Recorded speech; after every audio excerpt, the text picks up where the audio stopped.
Hakuna ufufuko bila mateso ya Kristo. Hakuna ushindi wa msalaba bila kuteseka. Alisema punje ya ngano inabaki ni punje isipokufa. Nadhani wengi wengine mlio kutoka vijijini mnafahamu, ukilima mahindi huwa wanabakiza, kuna yale mahindi mengine makubwa ya mbegu yananing'inizwa juu hivi kwenye nyumba zile za majani. Hata kwenye jiko inakuwa inapata moshi pale. Wakati wa msimu wa kilimo zile mbegu wanachukua yale mahindi, wanayapukuchua, wanayapanda. Lakini principle hii mbegu hii yote lazima ipandwe chini ife. Haiwezekani ikachipua bila kukufa na kupandwa chini. Na ndio maisha yetu ya kibinadamu. Hauwezi ukazaa matunda bila kufa. Lazima upitie process ya kifo. Lazima upitie process ya maumivu ndio uweze kufikia mafanikio na kuzaa matunda. Sasa jamii yetu haitaki kupitia process hii.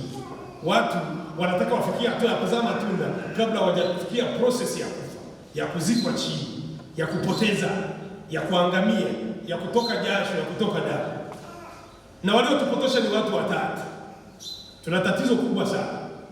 Kundi la kwanza ambalo limewapotosha watu wengi hiyo target ni viongozi wa dini. Tuna makanisa yamezaliwa kama uyoga. Siko hapa kuchallenge makanisa wala kuchallenge dini za watu wengine, lakini lazima tuwe makini. Tumsifu Yesu Kristo.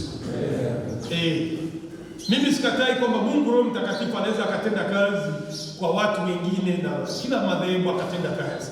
Lakini tuna watu tumepata ambao wameingia wanataka kutumia madhehebu ya dini kama shortcut na kupata utajiri kwa urahisi. Wametupotoshea watu sana na watu wengi wamepotoka, vijana kwa wazee, wa kina mama na watu wengine, kuambia kwamba mafanikio ukimlilia Yesu tu ukisali utapata majibu ya maisha yao. Sio kweli.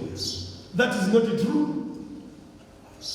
Kuna watu wanashinda kwenye makanisa, wanasali mchana kutwa, wanalia kwenye makanisa, wamesahau hata wajibu wao. Wanaambiwa Bwana Yesu atakupa pesa, Bwana Yesu ni ushindi na nini na mambo mengine yote. Ni kweli Yesu ni mshindi, lakini ushindi wake ameupata baada ya mateso, baada ya kufanya kazi, baada ya kuwajibika, baada ya kubeba msalaba, baada ya kutemewa mate, baada ya kutoka jasho la damu. No pain, no gain. Kwa hiyo kuna watu wamepotoshwa leo. Kuna vijana hata shuleni hapa, inawezekana wapo. Mimi wakati nasoma sekondari kuna vijana walikuwa wanasema wameokoka shuleni, wanashinda kanisa pale la Assembly, wanaimba. Sasa nikawa nawaambia jamani, tusome. Wakati tunafanya mtihani wa form 6, hao vijana karibu wote walipata division 0. Walishinda kubalance. Mtakatifu Benedicto anasema ora et labora, sala na kazi. Sala bila kazi hazina maana yoyote, ni kupoteza muda. Tunasali lakini tunafanya kazi. You are a student. Huko hapo unasoma, wewe ni mwanafunzi. Responsibility yako ya kwanza ni kusoma, kuwatii walimu, kufuata schedule ya shule, kukamilisha homework unazopewa. Wakati huo unajazia na Mwenyezi Mungu. Mungu anawasaidia watu ambao wako responsible. Anawasaidia wale wanaofanya juhudi binafsi ili waweze kujikomboa na kusonga mbele. Mungu anajazia pale sisi tunapopungukiwa. Sio anaenda kujaza sehemu ambayo iko empty. Ni tatizo la kwanza hilo. Sio makanisa yote haya yanayeibuka haya. Sio yote ambayo yenye tatizo yapo, ambao watu wamekuja wana malengo yao binafsi. They need to become rich. Na ni kweli wanakuwa matajiri sasa hivi wengi. Ukianzisha leo kanisa ukajiita jina kubwa nabii, ukajiita mtume, ukajiita prophet na nini, ukaweka na mabango makubwa, utapata watu. Lakini unachowafundisha ni kweli, ni message ya Kristo? Unawazamisha kweli kwenye msalaba? Unawazamisha kwamba maisha yao wanapaswa waanze kufanya? Mtu anataka kulima bustani, anataka kuvuna nyanya, anataka kuvuna mchicha, lazima kwanza atafute sehemu yenye ardhi nzuri. Akitoka kwenye ardhi nzuri, aende pale akailime ile eneo, afyeke shamba, alime, amwage mbolea, atengeze kitalu, anachague mbegu bora. Akishachagua mbegu bora, achukue zile mbegu pale azipande. Akizipanda haitoshi tu, inabidi aendelee kuzimwagilia na kuzifuatilia kila siku kuhakikisha zinasimama vizuri. Kuzimwagilia haitoshi, kumwagilizia lazima kupulizie dawa kuua wadudu na watu wenye vitu vinginevyo. Baadaye mwishoni lazima sasa atapata matunda yaliyo bora. Sisi tunawadanganya watu, tunawaambia wewe bado unataka kufanikiwa, nenda tu kaweke nyanya zitaota, utavuna mwishoni nyanya nzuri. Ni kupotesha binadamu. Bwana wetu Yesu Kristo kwa ufufuko wake anatufundisha kwamba mafanikio yoyote ya binadamu yana mchakato. Lazima upitie sehemu ya kunyanyasika, utachubuliwa, utateseka, utakonda, utapigwa, utasingiziwa, utasulubiwa msalabani, lakini hatimaye utakufa na hatimaye utafufuka kama alivyofufuka Yesu. Hiyo ni hatua ya kwanza, upotoshaji wa kwanza. Kwa hiyo kama nyinyi vijana lazima mwe makini sana leo. Inawezekana hata wengine hapa mnapitoka hapa mtafungua makanisa. Baada ya ajira ya walimu kushindikana, unaweza ukatoka huko ukajiita nabii kutoka Butimba. Umeona ajira imeshindikana, ukaenda pale Igogo ukaanzisha kanisa lako, au ukaenda kule Mkuyuni ukaanzisha kanisa. Ni kweli utapata watu, kwa sababu dunia hii kuna watu wengi wana mahangaiko mengi, wanatafuta majibu mepesi katika maswali magumu. Swala la maisha sio majibu mepesi hivyo mnavyofikiria. Maisha yanahitaji ukakamavu, yanahitaji kupigana mpaka mwisho. Kwa hiyo lazima tuwe makini na makanisa na viongozi wa dini wanaokuja. Nimesema baadhi yao, sio wote. Tumsifu Yesu Kristo. Sio wote, lazima kuwa makini sana. Wanakuelekezaje katika kupambana na maisha? Vijana wengi wamepoteza target kwa sababu ya makanisa hayo. Anafika hapa chuoni baada ya concentrate na masomo, kuwaheshimu walimu, kufuatilia programu za shule na mambo mengineyo, anakalia kukaa, anasali mchana kutwa. Mtapata majibu. Mimi Mungu ndiye mfahamu, na ndiye Mungu ndiye msoma miaka yote seminari, ananifundisha kwamba lazima mimi nitoe mchango wangu na yeye atachangia pale ambapo mimi nimefanya. Lakini la pili wanaotupotosha, kundi la pili ni waganga wa kienyeji. Vijana wengi wamepotea sana. Vijana wengi sasa hivi hakuna kijana anaweza kufanya biashara akapewa hata ualimu mkuu. Leo hata kwenye taasisi zetu, hata nyinyi mnaenda kwenda kufanya kazi huko, kijana baada ya kufanya kazi amepewa process zote za kuwa mwalimu. Mimi najua chuo chetu cha Butimba miaka mingi, kati ya vyuo bora Tanzania vinavyotoa walimu ambao ni product nzuri ni Butimba.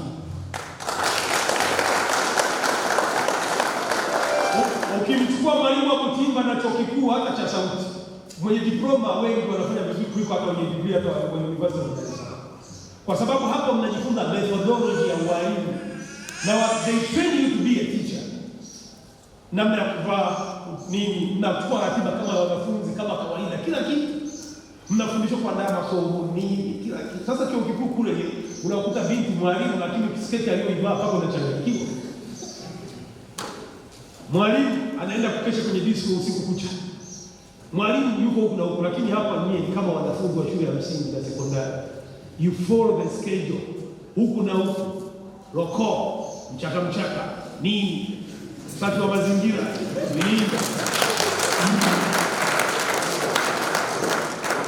Ni hayo utakaenda kuyafanya. Unaenda pale Sauti au unaenda Dar es Salaam Mzumbe, kama wanafanya hata usafi wa mazingira. Nani anafanya?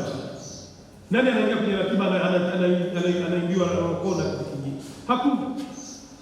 Sasa nataka kuambia tuna tatizo limeingia kubwa la pili. Watu hawaamini kwamba unaweza ukafanikiwa kwa juhudi zako na kumtegemea Mungu. Hawaamini kwamba ukiwa mwalimu mwadilifu, ukafundisha vipindi vyako, ukaingia darasani on time, ukiwa mwadilifu ukafundisha vizuri, ukafanya mambo yako vizuri, hawaamini kwamba unaweza kufikia malengo. Wengi lazima aende kwa waganga kienyeji kwanza, atafute dawa ya kupendwa, atafute dawa ya kumfanya apate hela rahisi, apate mambo mengine. Yameumiza watu wengi na vijana. Vijana wengi sana watumia nguvu za giza kufanya biashara.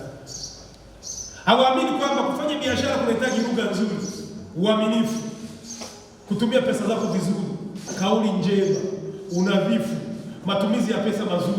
Haya yote yanakufanya ufanikiwe kwenye biashara. Vijana wengi hawaamini katika hilo. They don't believe on that.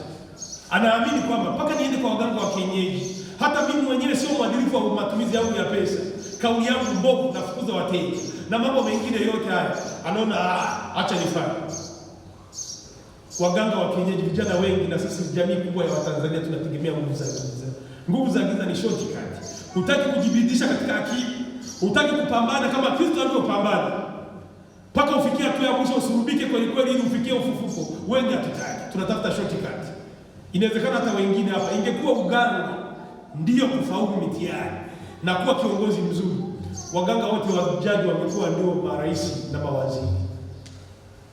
Ingekuwa maombi ndio yanakufikisha kuwa prime minister, maombi ndio yanakufanya kuwa daktari bingwa, maombi ndio yanakufanya kuwa engineer, maombi ndio yanakufanya hivi. Basi watoto wa wachungaji wote wangekuwa mabingwa, madaktari bingwa duniani. Principle ya elimu haiendani hivyo. Principle ya elimu iko tofauti sana, na ndio maana kanisa Katoliki ndio msingi wa elimu duniani kote. Angalia historia ya elimu ya dunia hii ilitokana na nani? Na kanisa Katoliki. Nenda katika philosophy, nenda kasome katika kipindi kile ambacho wanaita scholasticism. Kanisa Katoliki wa Benediktini hawa ndio walificha elimu baada ya mambo ya kuna watu walikuwa wanaitwa baada ya mapinduzi ya elimu. Kuna makabila fulani yalitoka Ujerumani huko yakaenda wakafukia kabisa vitabu, wakafucha vyote vitabu vya falsafa, vya biolojia, wakina Aristotle, wakina Plato, wakavifukia. Vitabu hivi vilifichwa kwenye monasteri za watawa wa Benediktini na wa Franciscani, na mamonasteri waliyaficha yale maelimu yakakaa huko. Wakati wa mapinduzi ya elimu wakaanza kutoa vile vitabu, na ndio maana vyuo vikuu vya kwanza ni vya kanisa Katoliki. Bologna, Paris University, Oxford University, zote ni za kanisa Katoliki. Hauwezi kulitenga kanisa Katoliki na elimu. Kuna baadhi ya watu walifikiri ukiliita neno seminari ndio watoto wanafaulu. Ndio maana hata madhehebu mengine wanaziita shule zao seminari. Seminari ni neno la Kikatoliki, lina msingi wake. Na ndio maana tunaandaa seminari, inatokana na neno semen, mbegu, kitalu cha kuandaa. Sio swala la kuita seminari, swala ni kuna misingi ya elimu katika kanisa. Na ndio maana kanisa Katoliki hauwezi kulitenga na elimu. Hata wachungaji wake hauwezi kuwatenga na elimu hata siku moja. Hauwezi kaamka tu asubuhi ukasema mimi ni mchungaji nimeangazwa na Mungu. Haiwezekani sisi. Lazima upitishwe kwenye tanuru la moto, uivishwe kabisa Kristo. La tatu kosa la tatu ni wanasiasa. Wanasiasa wamepotosha watu wengi sana. Wanasiasa wengi, hata nyinyi hapa nadhani mnataka kuwa wabunge, mnataka utajiri wa haraka. Leo wasomi wetu ambao walikuwa wanafanya research, mimi nimekaa Marekani karibia mwaka miwili, nilikuwa Marekani San Francisco. Hauwezi kukuta katika baraza la mawaziri la Amerika kuna mtu mwenye PhD hata mmoja. Wanaofanya PhD wanafanya research, wanafanya utafiti kwa ajili ya nchi zao. Wanakaa kwenye vyuo kuweza kufanya develop new idea za kuweza kuisaidia nchi ipate kuendelea. Wanafanya utafiti, wasomi wamekaa kwenye vyuo, wanafundisha, wanasoma usiku kucha, wanafanya research kwenye maabara namna gani tumsaidie binadamu. Wanafanya research za science, wanafanya research za masuala ya wanafanya research. Wasomi wetu sisi wote wamekimbia kwenye kufundisha, wanakimbia kwenye siasa. Leo maprofesa wa vyuo vikuu wote ni wabunge, wanakimbia kwenye waziri wa nini? Kwani wanaona kukimbia kwenye urais wa utajiri. Wengine wanapotoka hata elimu zao. Unamwona huyu mtu anaongea profesa kwenye bunge, unaona ya my God, what kind of professor? Hii ni PhD ya wapi? Yaani hata thinking ya kawaida uwezo kaiona.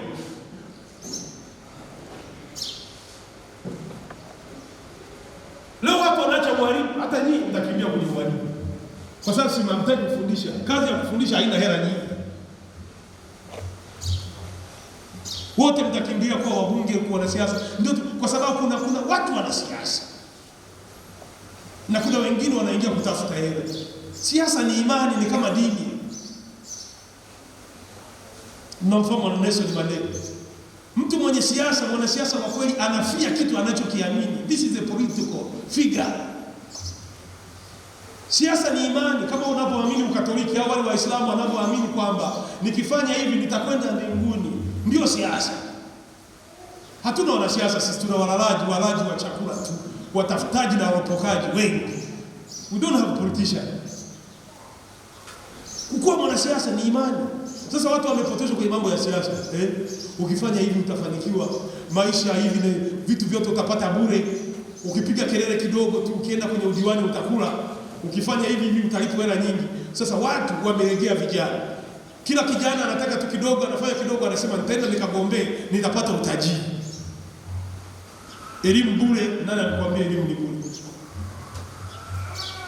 I always challenge politicians kwa sababu hakuna kitu cha bure duniani. Hata pumzi unayoivuta unatumia gharama. Paka ushibe uvute hewa. Kwani unaweza kukaa hewa ikaingia peke yake?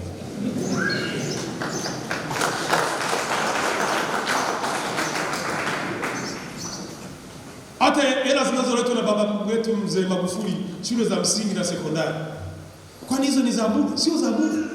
Hii ni kodi ya wananchi inakatwa, baadaye inarudishwa kwa wananchi. Hakuna free duniani.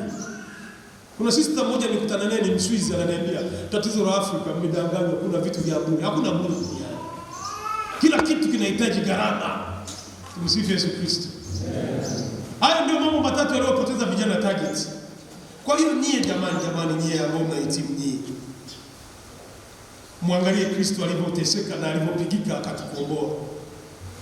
Leo vijana tunaaibisha taifa. Kwa nini Magufuli leo hadi anachanganyikiwa? Amebadilisha, anatumbua mpaka amechoka. Kwa sababu gani? Kwamba vijana wamekuwa interested kwenye vitu vikubwa, wanaingia kwenye halmashauri. Mtu anapewa kijana ukuu wa shule. Mmemaliza diploma hapo, unaenda kupewa mwalimu mkuu wa shule ya msingi Nyamadoke huko. Wewe ndio mwalimu mkuu. Umepewa ukuu wa shule, unafika siku moja unataka utajiri. Unataka ununue Noah, ujenge nyumba ya milioni 200. Uwe na simu ya milioni 1.5, uwe na iPad, uwe na laptop. Utavipataje wiki moja? Mtaiba.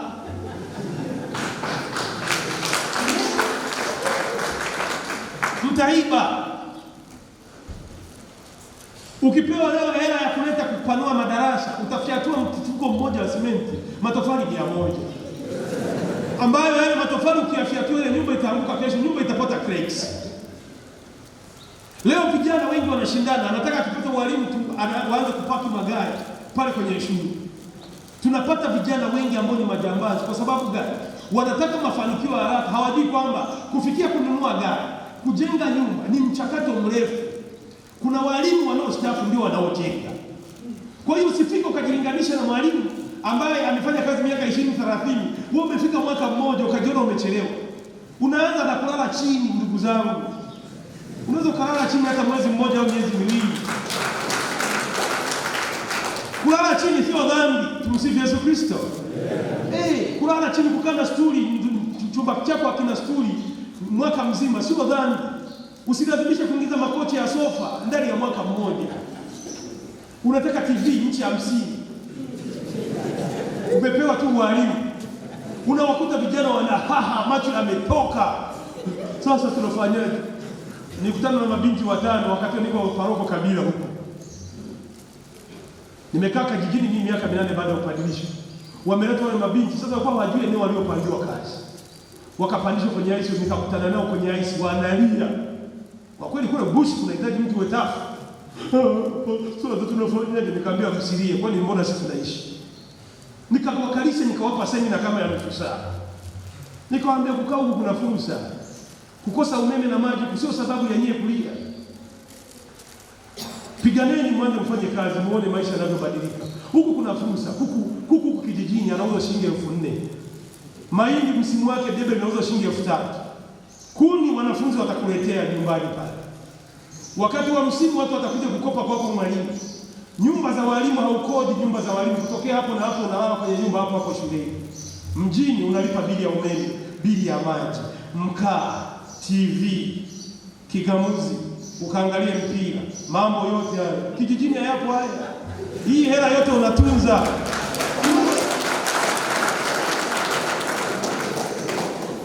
Nikawapiga semina wale wasichana ndio wakatulia.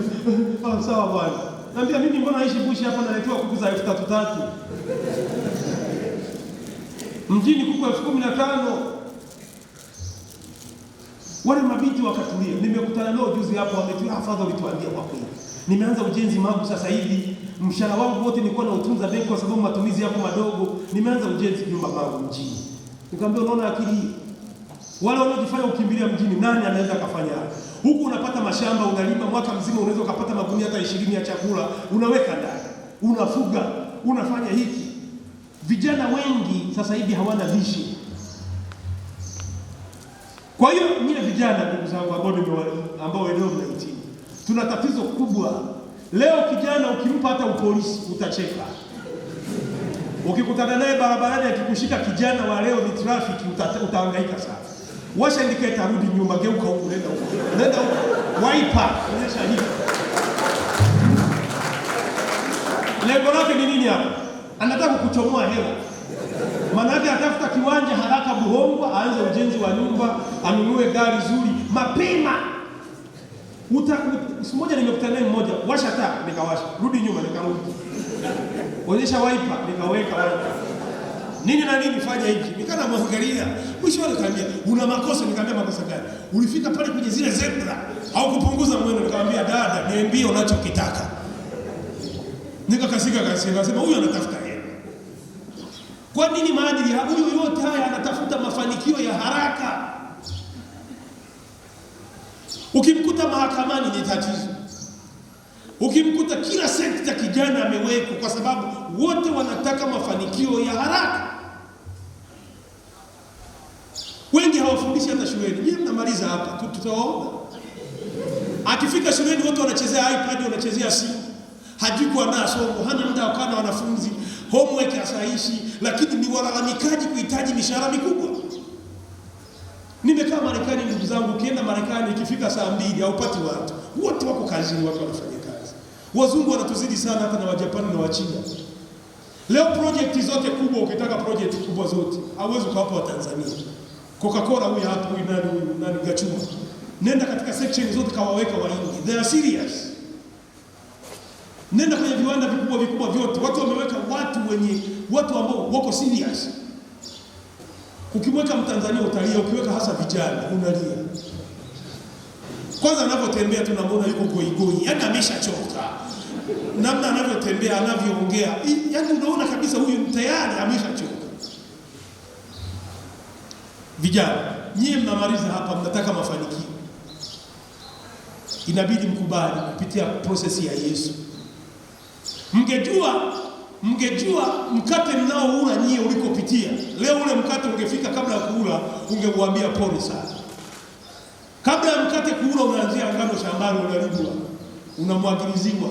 Kuna mtu aliyovuna, kuna tingu aliyobeba paka akaupeleka kwenye lori. Kuna lori iliyosafisha paka kwenye kiwanda. Kuna mtu aliyeikoboa ile ngano. Kuna mtu aliyeikoboa akaifunga kwenye mifuko, ileta Mwanza, ikaleta kwa mtu akainunua, akaikanda, akaiwekea amira, ikaumuka, ikaipitia kwenye mafuta, ikachomwa. Wewe ndio unakutana nao mkate Butimba hapa, unakula bila kufahamu imepitia wapi. Kabla kuila ungeiambia asante sana kwa process uliyopita. Leo dhahabu, nyie nadhani mjawahi kuona dhahabu. Mimi nimeona dhahabu, naifahamu dhahabu. Dhahabu ile dhahabu lazima ipitishwe kwenye tanuru ya moto.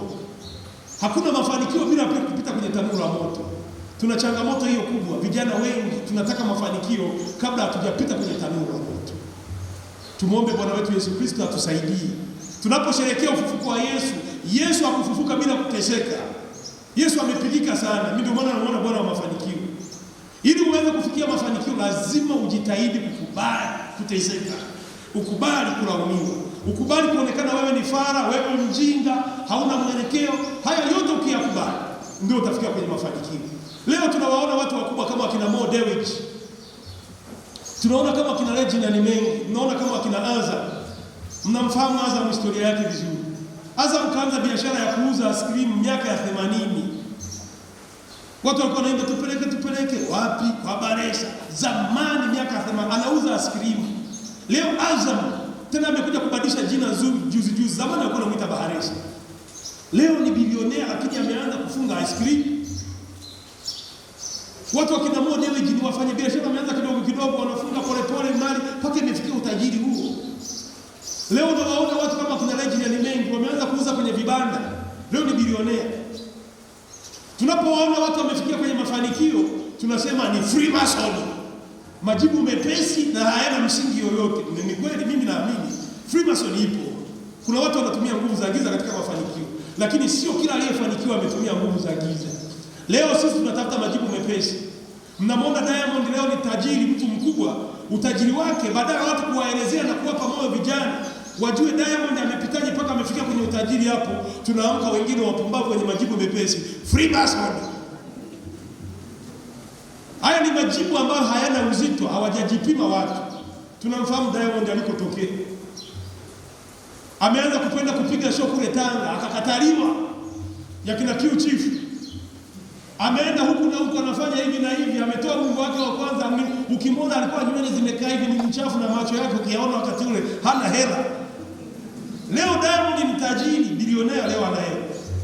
Kila kijana anafikiri kwamba nikiimba tu nitatoka. Sasa hivi vijana wote tu wana muziki. Mwingine hoya.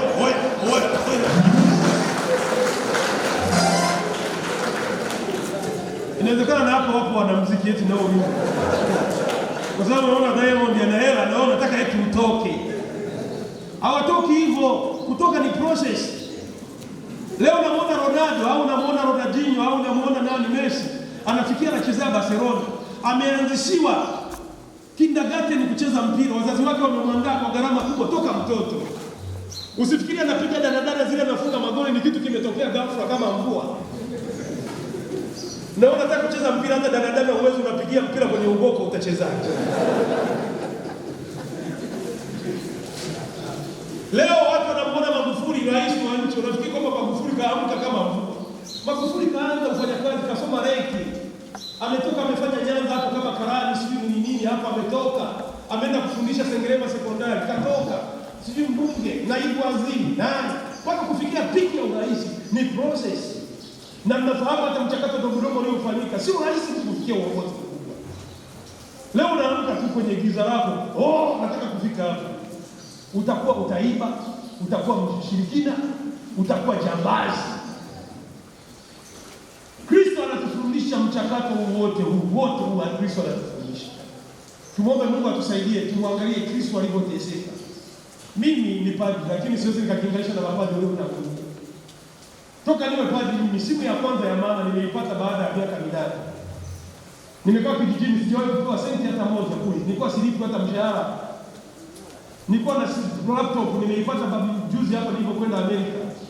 Nilikuwa hata sina laptop hata simu. Lakini mafanikio yanakuja pole pole. Hawezi kujilinganisha na mapadri waliokaa miaka 20 kwenye ministry. Kwa hiyo hata nyinyi nendeni pole pole vijana mnapokwenda kwenye utumishi wenu. Nendeni pole pole. Maisha ni pole pole, bado wadogo. Fanyeni kazi kabili, kuweni waaminifu, muombeeni Mungu daima, msiache kusali. Na changamoto ambayo nilionayo ni hiyo tena naikumbuka. Walimu wengi mnajifanya mnasali sana mkiwa chuoni hapa. Mkimaliza nyie wote mnakuwa wapagani. Nimekutana na walimu kule Kabila kule wamemaliza, wamekuja kule wamemaliza. Wamefika kule hakuna mwalimu anayesali hata mmoja. Mmoja siku moja nimemkumbusha, nimemkuta kwenye ziara yangu natembelea miji, nikamkuta leo, wewe ni nani? Unajua kwanza mimi naitwa Martin, ulisoma wapi? Nilisoma chuo cha Mjini.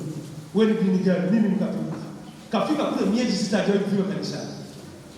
Sasa ingine mnasali hapo kwa sababu ya ratiba. Au mnasali hapo kwa sababu mitihani ni migumu, hali ni ngumu, inabidi umuombe Mungu.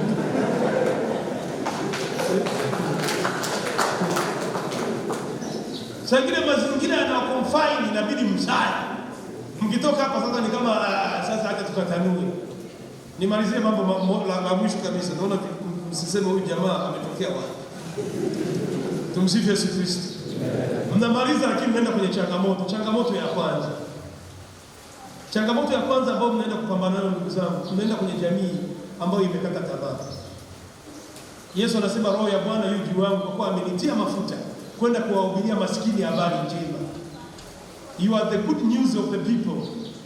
Nyie ni habari njema, mnaenda kuwafungua watu. Tuna tatizo kubwa sana katika jamii yetu. Watu wamekata tamaa. Watu wameshindwa kutofautisha kati ya msomi na kuelimika.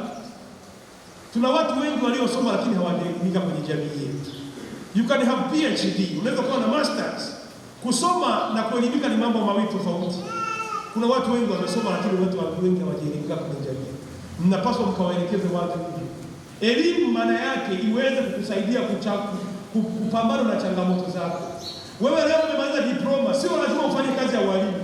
Unaweza ukatumia ualimu ukaanzisha bustani ya mchicha, ukaanzisha bustani ya cabbage, ukaanzisha kibanda, ukatoka badala ya ualimu ukatumia elimu hiyo ikakufanya kukufungua macho vizuri, namna ya kuinteract na watu, kuwa mwaminifu, kutumia fursa za jamii zilizopo, ukatoka. Kutoka kwenye maisha sio lazima uwe mwalimu. Elimu ni ufunguo wa maisha, inakufungua ujue namna gani kuziangalia fursa katika maisha. Kuna watu wengi sasa hivi vijana wanasema hawana ajira. Ni ujinga mkubwa sana. Ni ujinga. Mimi hapa nilipo padi hapa, mimi nalima miogo sasa hivi na ekari kabika 13. Nalima. Sio kama ni sina sihitaji. Kuna vijana wameungana kule Dar es Salaam Dodoma pale, vijana wamemaliza judo. Vijana kama 30 wanalima sasa hivi vitunguu na ekari karibia 50 ya vitunguu na lima. Wale vijana sasa hivi wamejiajiri na wana hela nyingi sana. Kwa hiyo kuna vijana wengi wanamaliza elimu, wamesoma lakini hawajaelimika.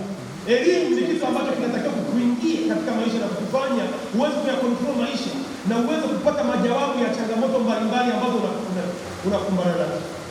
Kwa hiyo sio lazima mwajiriwe nyie. Tuna ziwa linatuzunguka Lake Victoria.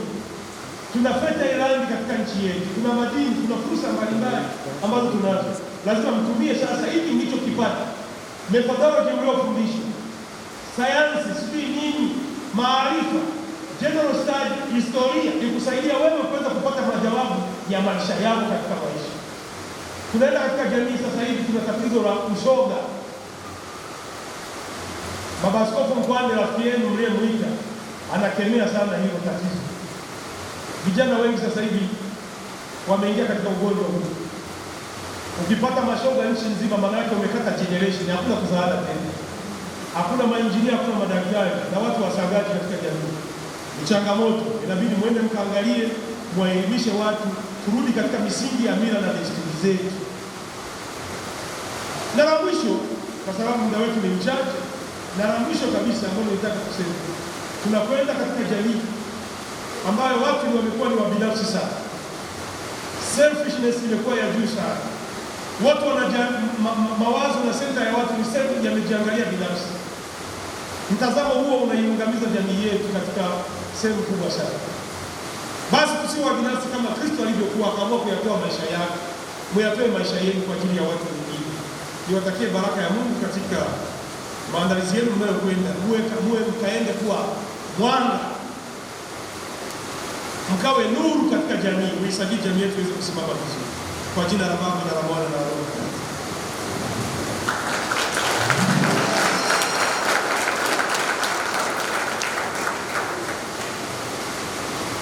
Nasadiki kwa Mungu mmoja.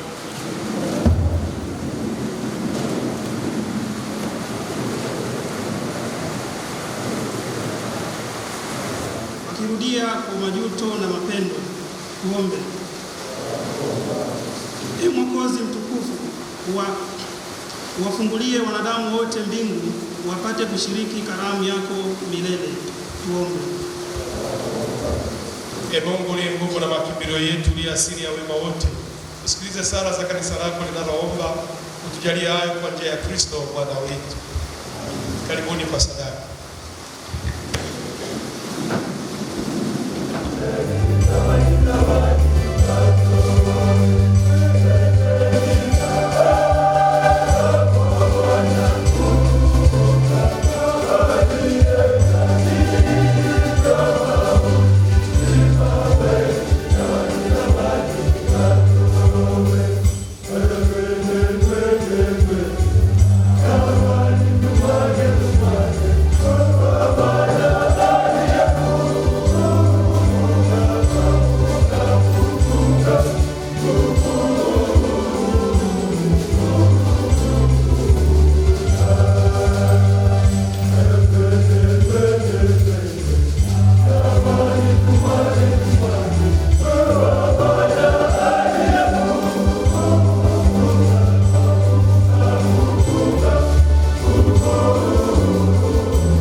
alitengeneza upya uzima kwa kufufuka kwake.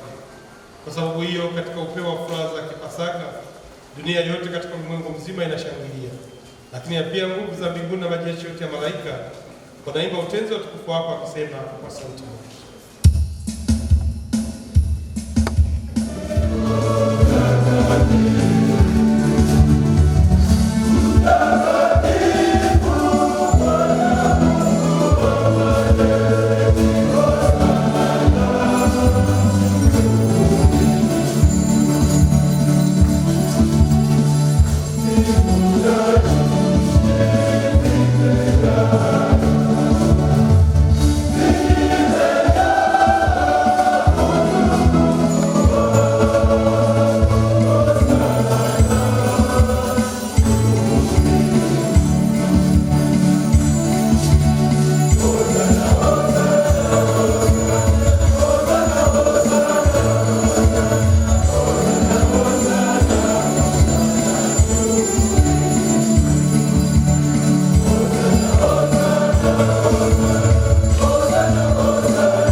Basi nakuomba uvitakatifuze vipaji hivi kwa kumtuma Roho wako juu yake kama umande, ili viwe kwetu mwili na damu ya mwanao Bwana wetu Yesu Kristo. Yeye alipotolewa kwa hiari yake ateswe, alitoa mkate, akashukuru, akaumega na akawapa wafuasi wake akisema, twaeni mle nyote, huu ndio mwili wangu utakaotolewa kwa ajili.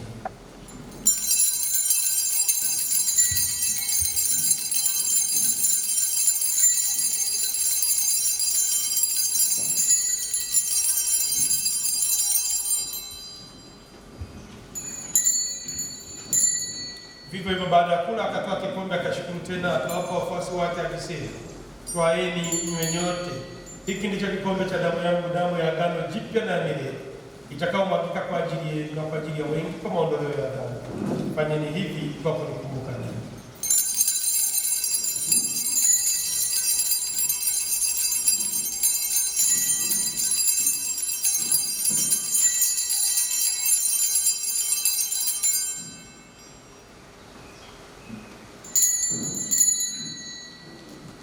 Ndugu zangu, hili ni fumbo la imani yetu tunatangaza. Ee Bwana, tunatangaza kifo chako. Kwa hiyo Ee Bwana, tunapofanya ukumbusho wa kifo na ufufuo wake mwanao, tunakutolea mkate wa uzima na kikombe cha wokovu. Tunakushukuru kwa kuwa umetuona tunastahili kusimama mbele yako na kutumikia. Pia tunakusifu kwa unyenyekevu kwa kushiriki mwili na damu ya Kristo, tukusanywe na Roho Mtakatifu tupate kuwa jamaa moja. Ee Bwana, ulikumbuke kanisa lako lililofika duniani, ulikamilisha kipaumbele pamoja na Baba Francisco na askofu wetu msimamizi wa tume Ignatius Kwande na mteule askofu mkuu wa jimbo la Mwanza na waklero wote. Uwakumbuke pia ndugu zetu waliofariki dunia wakiwa na tumaini la ufufuko, na wote waliofariki duniani katika huruma yako, wapokee kwenye nuru ya uso wako. Tunakuomba utuhurumie sisi sote pamoja na Maria Bikira mwenye heri, mama wa Mungu, mtume mwenye heri na watakatifu wote waliokupendeza tafakari. Sasa kushiriki uzima wa milele na kusifu na kutukuza kwa ajili ya mwanao Yesu.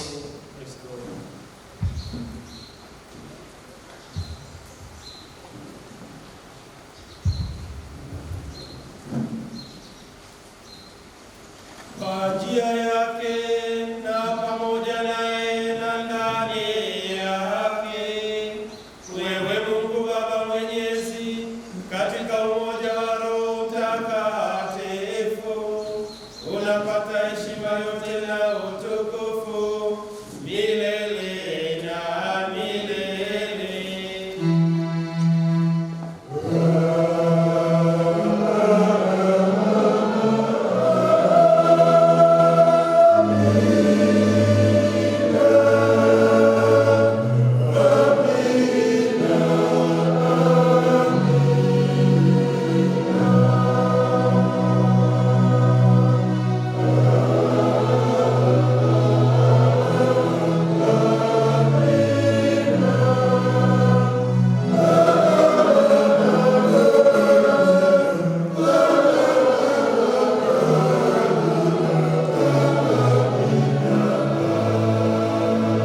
Bwana, tunakuomba utuokoe katika maovu yote, utujalie kwa wema amani maishani mwetu, kusudi kwa msaada wa Roho yako tuokoe daima na dhambi, wala tusipandishwe na jambo lolote tunapotazamia kumana yeye na ujio wa Mwokozi wetu Yesu Kristo.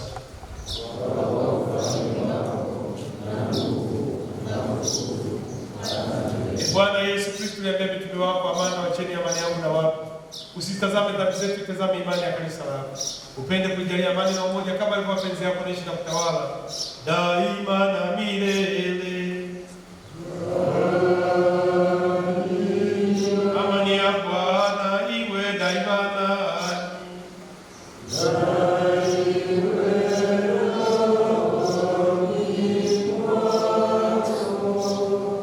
Tutakiane amani ya Kristo. Dhambi za ulimwengu, wanaheri wote walio kwenye karamu takatifu ya mwana kondoo.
Mkuu wa Umini tumsifu Yesu Kristo.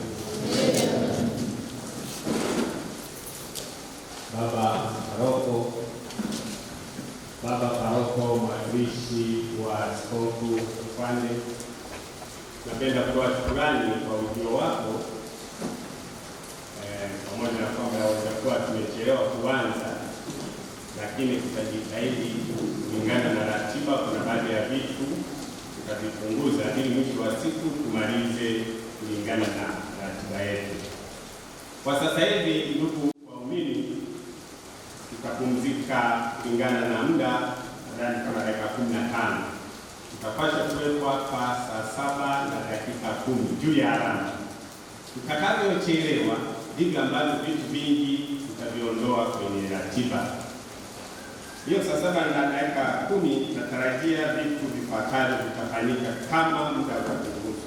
Tutakuwepo na wimbo wa kwaya, shairi, ngojera, risala, wimbo, tutakuwepo na neno kutoka kwa mgeni rasmi, tutakuwepo na kugawa vyeti, tutakuwepo pia na neno kutoka kwa baba paroko ambaye ndiye mlezi wetu wa hapa, na mwisho wa siku tutapiga picha za jumla na hatimaye tutaondoka. Bwana awe nanyi.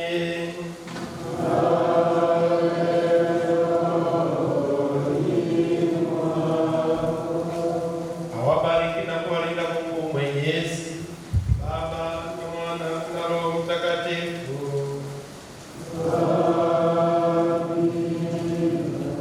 Nendeni na amani. Haleluya. Haleluya.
Wahitimu mnahitajika ukumbini. Mgeni rasmi keshaingia, na nimewaambia kabisa tusipoenda na muda mambo mengine yote tutaahirisha. Wahitimu.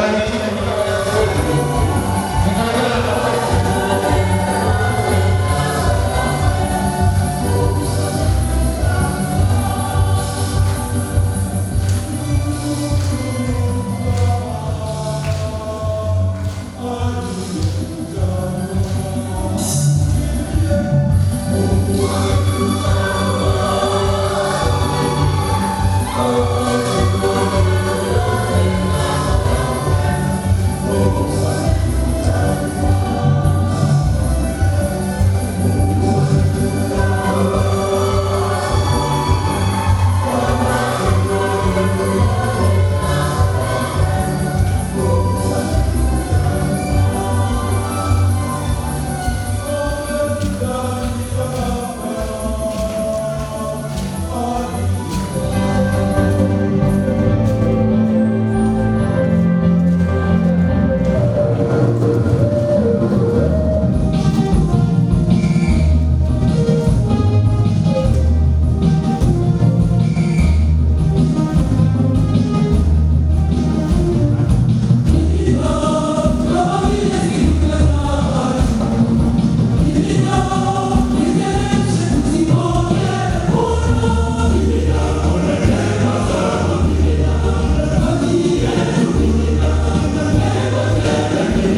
DJ wakati baba anajiandaa mimina.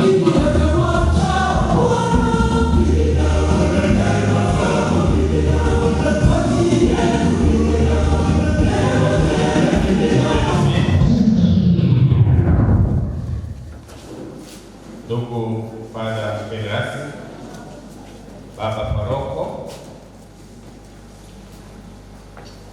wageni waalikwa, wanachuo, tumsifu Yesu Kristo.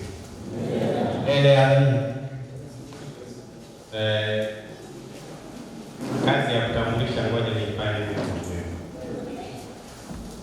Nitambue uwepo wa viongozi kutoka parokiani tulipo, tusimame tupunge mkono. Viongozi kutoka parokiani, asante. Nitambue uwepo wa wafanyakazi wa chuo cha walimu TIPA ambao wapo hapa, naomba punge mkono.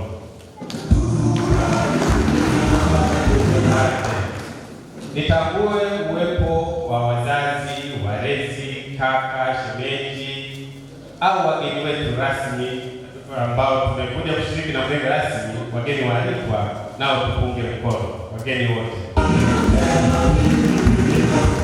Baada ya hapo nitambue uwepo wa vijana wa mwaka wa kwanza waliopo hapa ndani, naomba tupunge mkono. Asante. Nitambue uwepo wa sista ambaye ndiye mlezi wetu wa hapa anayetuletea mafundisho kila siku, nimwombe naye apunge mkono. Nitambue uwepo wa vijana ambao wanahitimu leo mwaka wa 3, walimu wa sayansi, wanaume mtupu, tusimame wote.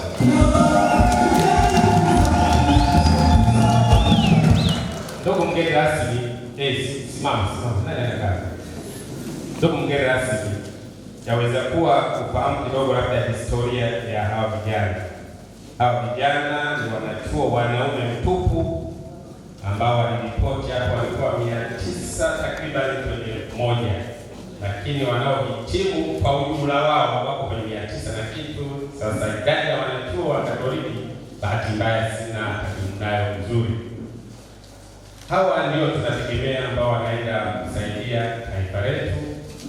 Hawa ndio uliokuwa na waelekeza kwenye mafundisho yako ya leo. Hawa ndio tunaowategemea kwenda kuandaa taifa la kesho. Basi niwaombe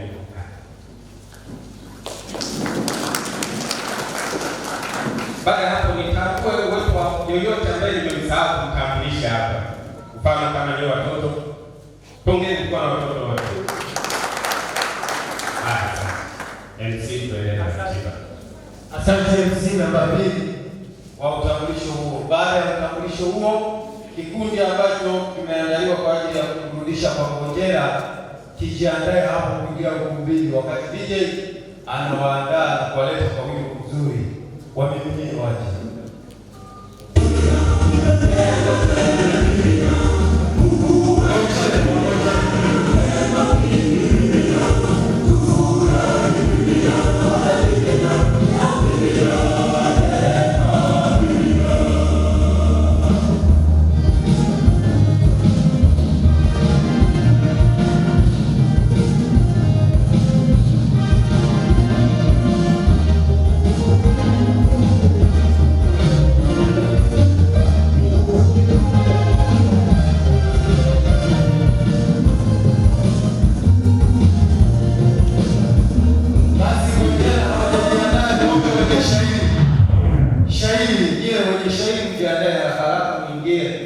Kwa sababu ngojera wanasema hawajajiandaa, takapokuwa tayari tutatuelekeza. Kama muda utakuwa nusu, basi taleta ngojera. Shahidi kwa kweli utadiji waleta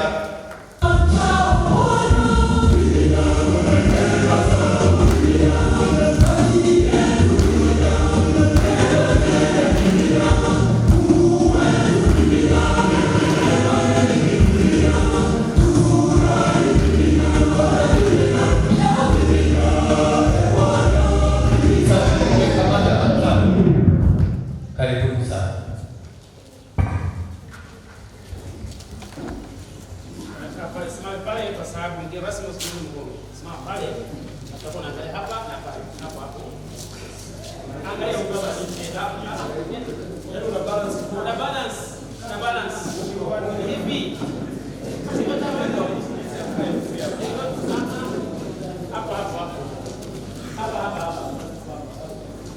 Hapa kila sana anakuona unataja kwa nini?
Wakati huo basi, aliye tayari kwa risala ajiandae kwa ajili ya kusoma risala hiyo. DJ, enyi watu wote.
Risala ni mwenyekiti wa TMCS.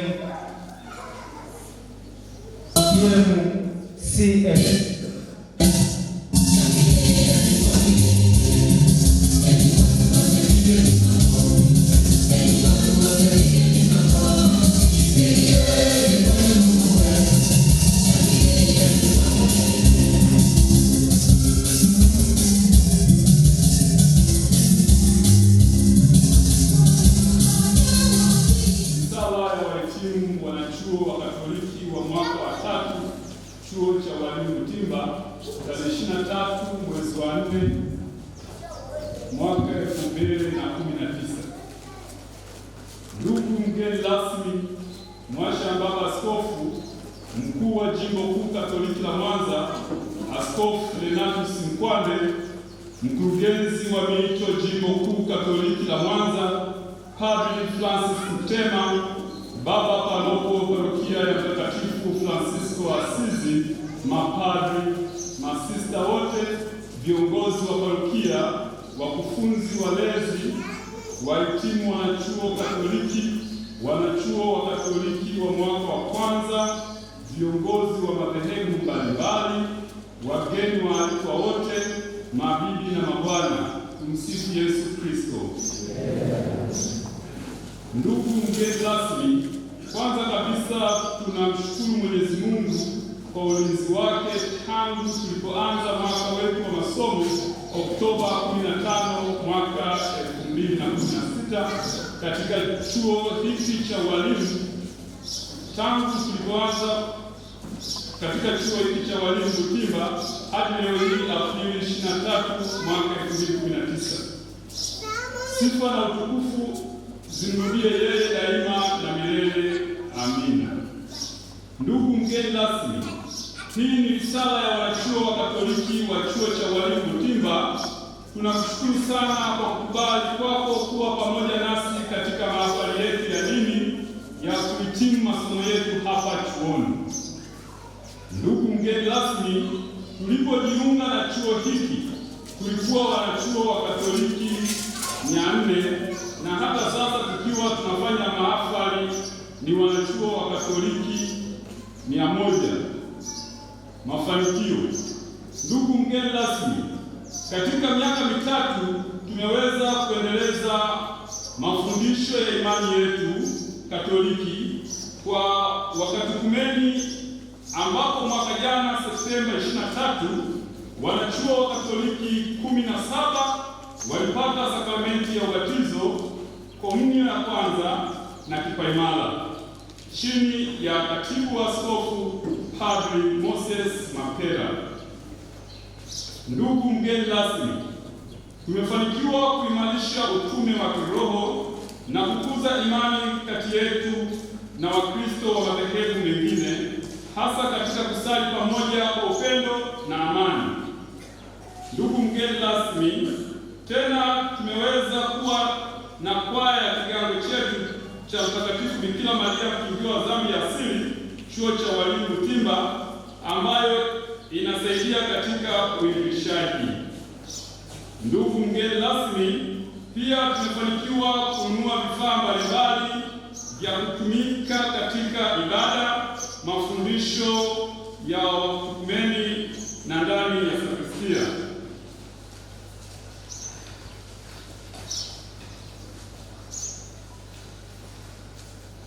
Ndugu mgeni rasmi, pamoja na uchanga wetu wa kipato, tuna machache ya kujivunia.